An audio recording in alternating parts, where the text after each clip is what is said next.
राहुलजी नार्वेकर साहेब, उपसभापती नीलमताई, उपाध्यक्ष बनसोडेजी, उपस्थित व्यासपीठावरील आदित्यजी ठाकरे, सर्व पक्षाचे गटनेते, दोन्ही सभागृहाचे, विधानसभेचे गटनेते व विधान परिषदेचे दोन्ही सभागृहाचे सर्व गटनेते,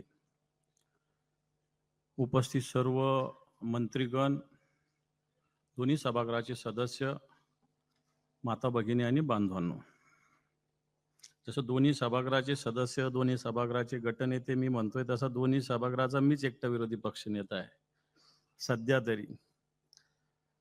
परंतु हे होत असताना आत्ताच आपण महाराष्ट्राचं गीत गायलं आणि काल परवाच कोणीतरी मराठी माणसाविषयी सुद्धा बोललो. परंतु बोलत असताना आपण महाराष्ट्र तसे कृतीतून उत्तर देणार आहे. फार कोणाच्या नादी लागण्यापेक्षा कृतीतून उत्तर दिलं पाहिजे. आणि म्हणून दिल्लीचेही तख्त राखतो महाराष्ट्र माझा. मला वाटतं भूषण गवई साहेबांच्या निमित्तानं दिसतंय की दिल्लीचेही तख्त राखतो.